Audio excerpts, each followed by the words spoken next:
Assalamualaikum warahmatullahi wabarakatuh. Hai teman-teman, kali ini saya akan membacakan tugas mata kuliah karya tulis ilmiah yang diampu oleh dosen Dr. Andes MGS Ibrani MSI dan Ibu Nika Anggraini SPD MSc dengan judul calon skripsi Upaya Meningkatkan Hasil Belajar Siswa dalam Pembelajaran Biologi pada Materi Sel melalui Praktikum Virtual Lab PET Simulation pada siswa SMA.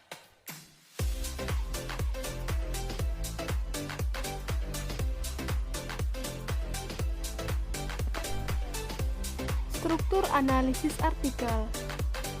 1. Calon skripsi dengan judul Upaya Meningkatkan Hasil Belajar Siswa dalam Pembelajaran Biologi pada Materi Sel melalui Praktikum Virtual Lab PET Simulation pada siswa SMA. Bagian kedua mengenai identitas artikel. Di sini saya mengambil 3 judul artikel. Untuk artikel pertama berjudul Penyusunan Virtual Laboratory sebagai Media Pembelajaran Biologi. Judul artikel kedua adalah Penggunaan Media Simulasi PET dengan Pendekatan Inquiry Terbimbing untuk meningkatkan keterampilan berpikir kritis siswa pada pokok bahasan kalor di SMA Negeri 12 Banda Aceh. Sedangkan untuk judul artikel yang ketiga adalah Applying Science Learning PET Simulation to Improve Process Skill and Knowledge Aspect of Junior High School Students.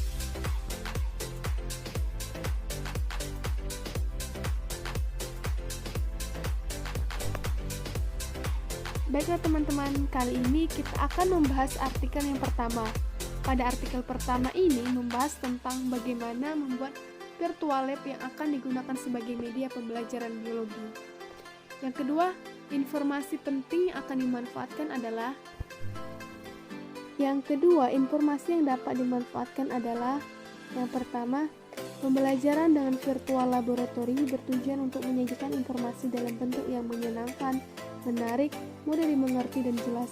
Hal ini sesuai dengan prinsip pembelajaran dengan bantuan komputer menurut Arsyad 2004, bahwa pembelajaran berbasis komputer memuat beberapa prinsip, diantaranya belajar harus menyenangkan, interaktif, dan adanya feedback. Jadi, informasi ini memperkuat deskripsi tentang virtual lab yang memuat beberapa prinsip pembelajaran berbasis komputer. Dan informasi yang pertama ini akan mendukung kajian pustaka pada bab 2.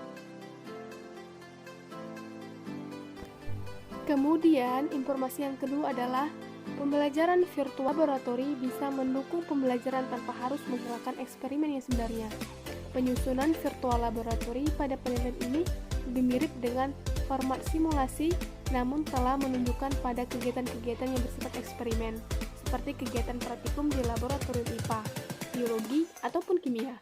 Bentuk permainan yang disajikan mengacu pada proses pembelajaran, dan dengan program multimedia informasi berformat ini diharapkan terjadi aktivitas belajar sambil bermain. Dengan demikian, pengguna tidak merasa bahwa mereka sesungguhnya sedang belajar. Pada informasi kedua ini menunjukkan bahwa virtual lab akan membuat peserta didik semangat dan jauh dari rasa bosan, karena mereka akan merasakan belajar sampai bermain. Sehingga hal ini akan mendukung latar belakang bagian virtual lab di bab 1 dan kajian pustaka pada bab 2. Informasi yang ketiga adalah, selain itu, virtual laboratory memiliki kriteria sebagai media, yakni dapat menambah gairah dan motivasi belajar peserta didik.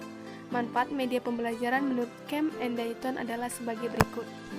Nah, di sana dijelaskan berbagai manfaat dari penggunaan virtual laboratory ini, teman-teman. Jadi, informasi yang ketiga ini menunjukkan bahwa virtual laboratory ini memiliki manfaat atau keunggulan dari penerapan suatu virtual lab. Dalam pembelajaran, informasi ini akan diletakkan pada kajian pustaka pada bab 2. Kemudian, pada artikel pertama ini menimbulkan pertanyaan yang jelas terkait kepentingan pemanfaatan. Salah satunya yaitu, di artikel dijelaskan bahwa menurut Arsyad 2004 bahwa pembelajaran berbasis komputer memuat beberapa prinsip, diantaranya yaitu adanya feedback. Kemudian, bagaimana sih feedback dari menggunakan virtual lab ini?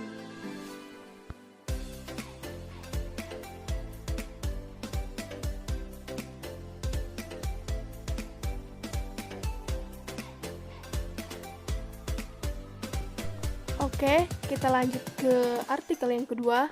Pada jurnal kedua ini membahas tentang pengaruh penggunaan simulasi PET untuk meningkatkan keterampilan berpikir kritis siswa. Informasi yang penting yang dimanfaatkan adalah yang pertama, simulasi Specific Education Technology atau lebih dikenal dengan PET ini adalah suatu simulasi interaktif di internet dengan memakai bahasa pemrograman Java dan Flash dengan dikembangkan oleh tim dari Universitas Colorado, Amerika Serikat. PET telah mengembangkan serangkaian simulasi interaktif yang sangat menguntungkan dalam pengintegrasian teknologi komputer ke dalam pembelajaran. Menurut Fernquist dan kawan-kawan tahun 2006. Jadi pemanfaatannya adalah informasi ini berguna sebagai deskripsi PET dan akan mendukung kajian pustaka yang terdapat di bab 2. Informasi yang kedua adalah karena ketersediaan alat laboratorium yang tidak memadai, maka peneliti memperkenalkan media simulasi PET, di mana PET menekankan hubungan antara fenomena kehidupan nyata dengan ilmu yang mendasari, mendukung pendekatan interaktif dan konstruktif, memberikan umpan balik, dan menyediakan tempat kerja. Kelebihan dari simulasi PET yakni dapat melakukan percobaan secara ideal yang tidak dapat dilakukan dengan menggunakan alat yang sesungguhnya. Jadi, informasi yang kedua ini menunjukkan bahwa PET sebagai pilihan yang tepat untuk menggantikan praktikum yang sesungguhnya. Informasi ini diletakkan di bagian latar belakang pada bab 1. Informasi yang ketiga adalah PET dipilih karena ini merupakan simulasi berbasis program Java yang memiliki kelebihan yakni Easy Java Simulation atau EJS yang dirancang khusus untuk memudahkan tugas para guru dalam membuat simulasi fisika dengan memanfaatkan komputer sesuai dengan bidangnya. Menurut Suli dan kawan-kawan tahun 2014. Jadi informasi yang ketiga ini menunjukkan adanya manfaat atau keunggulan dari suatu penggunaan PET. Informasi ini akan diletakkan pada latar belakang bab 1 dan kajian pustaka bab 2. Kemudian informasi yang keempat adalah pada penelitian yang dilakukan oleh Fernquist dan kawan-kawan tahun 2006 mengemukakan bahwa manfaat simulasi PET untuk pembelajaran siswa didapatkan 62% menyatakan bahwa simulasi tersebut sangat berguna bagi mereka. Hasil penelitian yang dilakukan oleh Sari dan kawan-kawan 2013 mengemukakan bahwa pembelajaran IPA terpadu melalui LKS sebagai penyunjang media simulasi PET dapat meningkatkan hasil belajar mereka. Jadi, informasi ketiga ini merupakan pendapat dari beberapa orang yang membuktikan pengaruh PET terhadap pembelajaran siswa, dan hal ini akan diletakkan pada latar belakang pada bagian bab 1. Lalu, berdasarkan artikel yang kedua ini, ada beberapa pertanyaan yang belum jelas terkait kepentingan pemanfaatan, yaitu di jurnal kedua menjelaskan bahwa kelebihan dari simulasi PET yakni dapat melakukan percobaan secara ideal yang tidak dapat dilakukan dengan menggunakan alat yang sesungguhnya. Kemudian, bagaimana dengan program lain yang juga bisa melakukan percobaan secara ideal seperti alat sesungguhnya? Adakah kelebihan yang bisa dibandingkan di antara keduanya?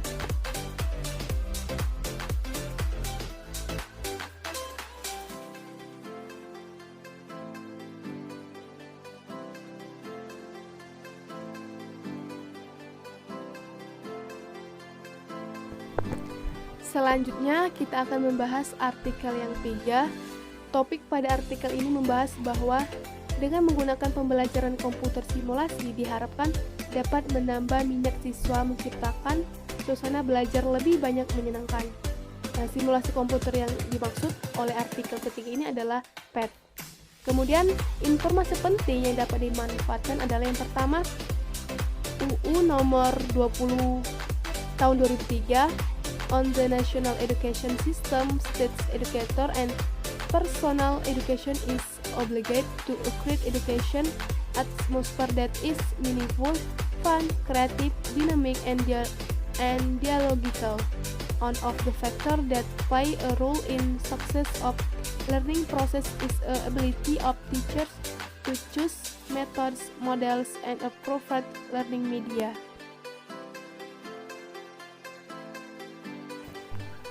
Informasi yang dimanfaatkan salah satunya adalah Computer stimulation will visual the material which is default to serve, especially abstract physical phenomenon. And with learning which computer simulation are expected to add student interest in teaching material and create atmosphere learning more fun. Jadi pada informasi yang kedua ini memuat pendapat beberapa ahli berkenaan dengan pentingnya simulasi komputer atau jenis dengan PET agar pembelajaran lebih menyenangkan. Informasi ini juga akan diletakkan di latar belakang masalah. Informasi yang ketiga adalah PET is a simulation program that has been developed by a group of research from the University of Colorado. Limitation of learning by an experiment in the laboratory can also be simulation through computer to that the PET simulation program can be functioned as virtual laboratory. Jadi, pada informasi ketiga ini memuat pendapat ahli tentang PET dan berguna sebagai tambahan deskripsi untuk informasi tentang PET. Informasi ini akan diletakkan di kajian pustaka pada bab 2. Informasi terakhir yang dimanfaatkan adalah learning science by using PET simulation program is expected to help students in the process of building knowledge and skill, increasing students' motivation in learning, and making the learning process becomes more interactive. Science learning becomes meaningful when students have the skill of the science process. So, students are able to investigate and observe natural phenomena that is around scientifically. Jadi lebih kurang informasi keempat ini berisi tentang penggunaan program simulasi PET di pembelajaran yang mampu membangun konsep dan siswa dalam keterampilan proses sains. Informasi ini akan diletakkan pada bagian kajian pustaka bab 2. Ada juga penelitian yang dilakukan oleh Permatasari tahun 2013 yang berbunyi bahwasanya show that learning science in junior high school with workset as supporting virtual media PET can accomplish cognitive learning outcomes, product, and process skill as well as can a positive response from student. Jadi, penelitian Permatasari menunjukkan bahwasanya penggunaan virtual media PET ini menunjukkan respon positif terhadap siswa. Dan informasi ini akan kita gunakan pada latar belakang masalah.